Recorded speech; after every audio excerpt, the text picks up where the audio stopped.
Hi everyone! So welcome back to my YouTube channel. So including Clevelia, so this is my YouTube channel. Kung hindi ka pa nakasubscribe, please do like, share, and subscribe to my YouTube channel para updated ka sa mga panibagong videos ko. So for today's video guys, para po to sa mga Shopee affiliates natin. Alam ko may mga magtatanong dyan, bakit hindi ako sumahod ngayon na week or nung nakaraan na week? Lalo na po sa mga nakadirekta po kay C-Bank. So eto na po yung sagot. Ayan. So minsan, alam ko kasi guys, medyo na-windang yung ibang mga Shopee affiliates natin. Lalo na yung mga malalaki yung commission dyan. Lalo na yung may mga commission na direkta na talaga sa C-Bank. Nagtatanong sila and talagang na-windang sila. Bakit po yung kanilang commission is failed or hindi po pumasok. So, ito na po yung sagot sa katanungan ninyo guys. So, recently lang po guys, si C-Bank po is nagpalit na sila ng pangalan nila, which is si Maribank. So, Maribank na po yung pangalan nila.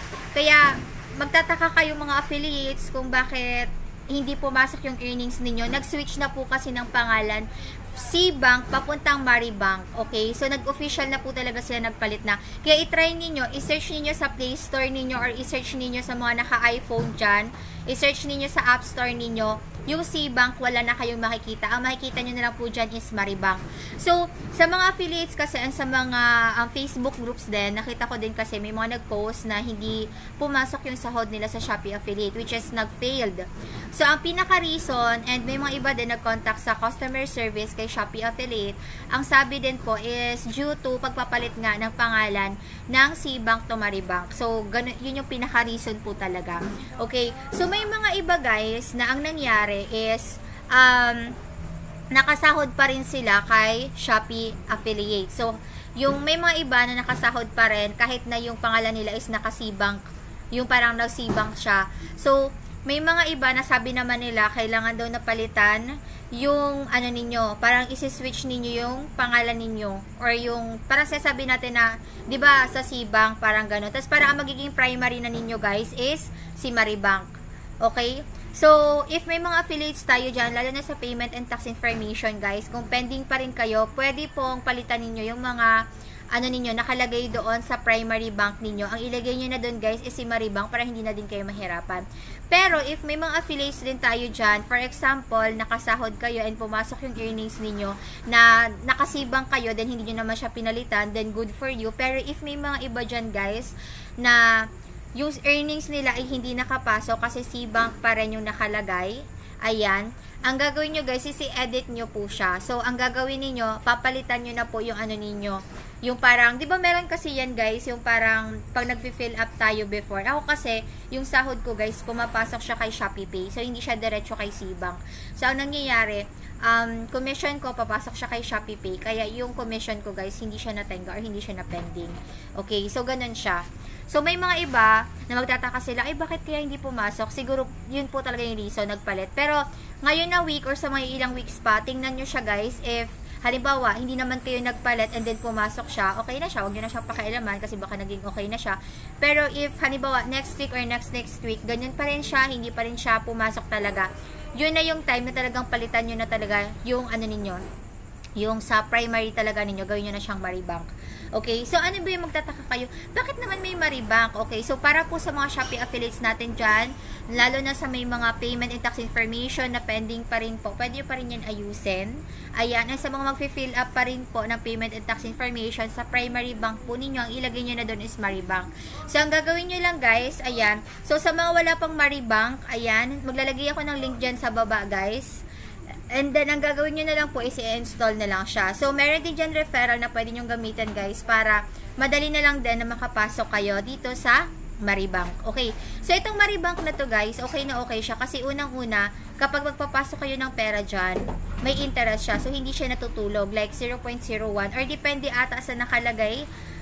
Ako kasi guys, mababa lang naman eh. Kasi ang nailalagay ko sa Maribank ko, sobrang konti lang siya. Sobrang liit lang. Which is, ang per day ko is 0.01. Pero may mga iba kapag nasa thousands na like 10, 20, 30, ganun. Iba na yung interest nila doon. Medyo malaki na yung interest nila doon per day. Which is, ang maganda sa kanya, hindi nga natutulog yung pera mo. Unlike sa ibang mga e-wallets, kapag naglagay ka ng pera mo doon, nakastock lang siya. Hindi siya madadagdan. Doon sa Maribank, madadagdagan talaga siya, okay?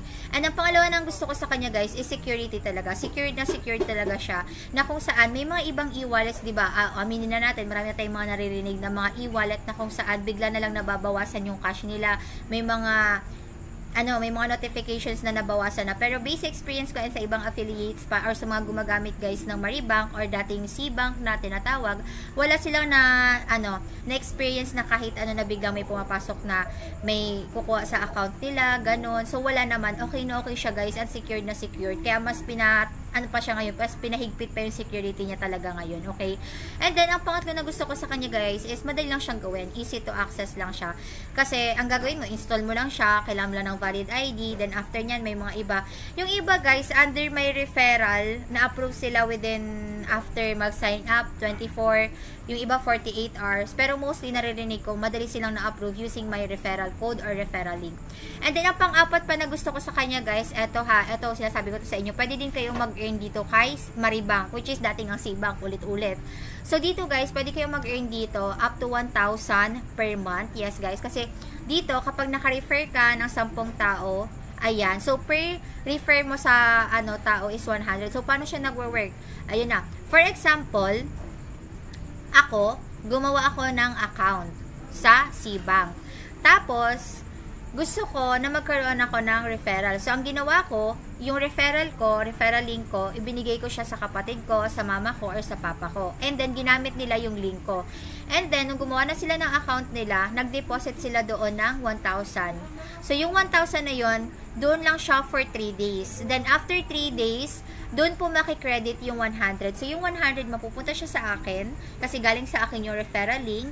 And then, yung 50 naman, dagdag yun doon. So, ibig sabihin, fair lang. Kasi, ang nangyari is, meron kang income, meron din income, ganun. So, ganun siya guys, which is maganda siyang referral program. Kasi, di ba may mga ibang e-wallets na kapag ginamit mo siya, parang wala lang, ganun. Ikaw, meron ka pang makukuha. Nag-earn ka na ng interest, and at the same time, meron ka pang referral. Okay? So, again, itong referral na to, gawin nyo na muna siya within your family. Sa mama mo, sa papa mo, sa kapatid mo, or yung nasa bahay lang ninyo. Okay? So, again, paano siya gagawin? Yung referral link mo, ayan, ibibigay mo siya doon sa family mo, and then i-install nila yon, yung gamit yung link mo, and then referral mo, and then maglalagay sila doon ng 1,000 pesos doon sa mismong account nila for 3 days, and then makikredit na doon yung 100 pesos. Yes guys, proven and tested, and di ba makasampu ka, sayang naman yung 1,000 pesos, di ba? Pwede na yung pangbaon mo, pwede na yung pangpamasahe mo, kung talagang pet siya di peligro na, o may naipon ka na, which is a good thing sa kanya. Okay? So ayun lang naman guys, gusto ko lang sabihin sa inyo na ayan, sa mga affiliates dyan, kailangan po ninyo yung Maribank, lalo na po, isa siya sa mga primary talaga. Kaya may mga iba po, sinasabi ko sa inyo, may mga iba na re-reject sa payment and tax information. Kasi po, hindi po nila nilalagay sa primary nila yung Maribank or dating tinatawag nating C-Bank. Kasi yun po talaga yung primary. Yung sa secondary mo, may mga iba na sabi nila, ganun pa rin daw, C-Bank pa rin, or yun ang tinatawag nating Maribank. So, ganun siya guys. Pero sa akin, mas masasuggest ko sa inyo, primary bank ninyo is si Maribank. Okay? Yun na po yung primary para madali kayo ma-approve. Okay? So, again guys, kung wala pa kayong Maribank, ilalagay ko na lang yung link dyan sa baba and yung referral code. And kung gusto nyo guys mag-Shopee affiliate, ilalagay ko na lang yung link dyan sa baba. And kung gusto nyo guys ng full guide ng Shopee affiliate, ilalagay ko na lang yan dyan sa baba. At kung gusto nyo magpa-assist, magpa-guide, nag-beginner kayo, nahihirapan kayo, gusto nyo talagang like i-career talaga siya and gusto nyo may tututok talaga sa inyo, ilalagay ko na lang yung link sa inyo ako pwedeng i-message, okay? So again, kung nanonood ka ngayon, ayan, kung hindi ka pa nakasubscribe, pa-subscribe ako guys. Please do like, share, and subscribe to my YouTube channel para update sa mga panibagong videos ko. Again, I'm Claudine Clavillas and this is my YouTube channel. So yun lang naman everyone, bye! So sana natulungan ko kayo guys, okay? Comment kayo dyan ha, once na nakagawa na kayo ng C-Bank ninyo, okay? And then makasahod na kayo gamit yung Shopee affiliate ninyo. Okay? So lang naman everyone, bye! Lalo sa mga referral. Ulit. Okay? So lang naman guys, bye! Thank you for watching.